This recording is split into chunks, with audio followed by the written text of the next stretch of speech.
Une église de mauvaise foi, ça ferait tâche quand même. Vous l'avez pour la plupart sûrement vu, lu ou entendu, les représentants de l'église française, en la personne de Monseigneur 23, se sont soulevés en ce 15 août, jour de l'Assomption, contre le mariage et l'ouverture à l'adoption pour les couples de même sexe. L'Assomption, c'est la catastrophe chrétienne. Pour sa maman. De façon déguisée, Jesus. afin de pouvoir éviter tout problème et, comme à l'habitude des dirigeants religieux, pour ne pas avoir à mettre les deux pieds dans le plat, ils ont évoqué l'importance d'une famille traditionnelle composée d'un père et d'une mère. Au-delà du débat sur l'ouverture au mariage et à l'adoption des couples de même sexe, car dans le débat chacun est libre d'avoir son opinion, je trouve révoltantes et écœurantes les pratiques des grands pontes d'une église hypocrite qui pourtant se réclame d'une tolérance et d'un modernisme sans égal. Bon, je tiens cependant à bien me faire comprendre. J'appelle ici église les représentants religieux et non pas les croyants. Sachons faire la part des choses. Bref, revenons à nos brebis égarées.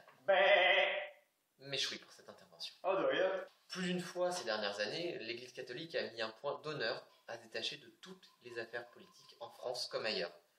À l'heure où les guerres se multiplient et où les révolutions grondent, principalement dans un monde arabe musulman en pleine mutation, et aussi un peu pour le pétrole et les dollars, mais faut pas le dire trop fort, ça plaît pas tellement. Enfin bref, l'Église s'est fait plaisir en critiquant ça et là les décisions de tel ou tel bord politique ou de tel ou tel gouvernement. Certains archevêques se sont même payé le luxe de présenter Dieu comme sauveur universel, là où la folie des hommes n'engendre que le mal. Bon, en même temps, on change pas une équipe qui gagne, c'est leur credo depuis 2000 ans. Et 1, et 2, et 3, c'est bon. Dieu fait tout ce qui vous arrive de bon dans votre vie.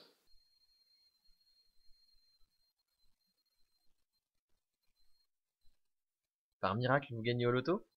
C'est pas de la chance. Non, c'est Dieu. Ça fait 10 ans que vous trimez 10 heures par jour au bureau et vous avez enfin une augmentation? C'est pas votre travail.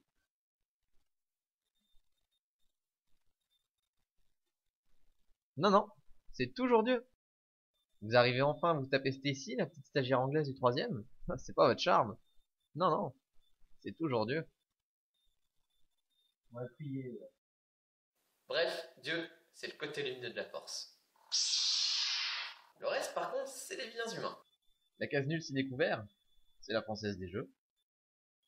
Vous vous faites licencier? Fallait pas faire grève mardi dernier. Votre patron n'a pas forcément apprécié.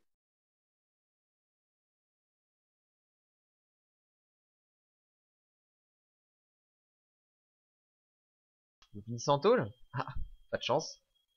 Stacy s'est servi un téléphone. Bref, votre patron, la crise, Al-Qaïda, les Somaliens, la guerre, tout ça, c'est la même merde. Nous vous rappelons que Dieu décline toute responsabilité en cas de coup dur. Merci, vous avez des sorties sur les deux côtés des véhicules. Pratique comme raisonnement, non? Pourquoi alors cette église, si fière de ne plus avoir aucun rapport hiérarchique avec un quelconque gouvernement de lâches, de bouchers, que sais-je encore, vient prendre parti dans une affaire qui en rien ne la concerne?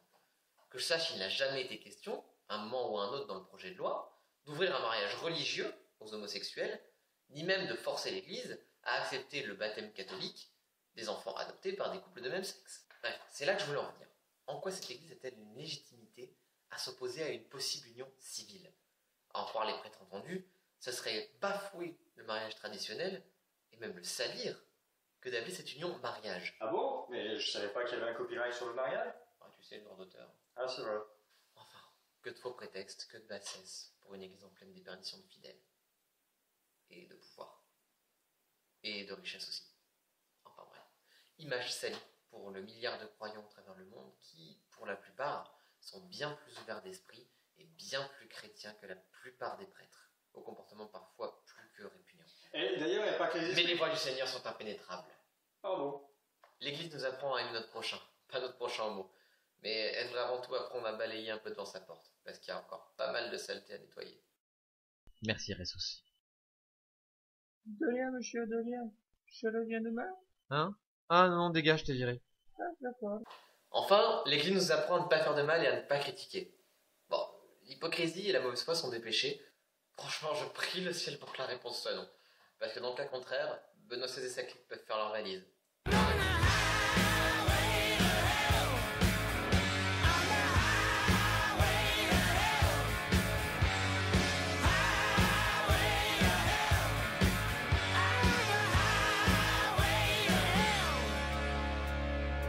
Mettez ressources positives ou ressources négatives.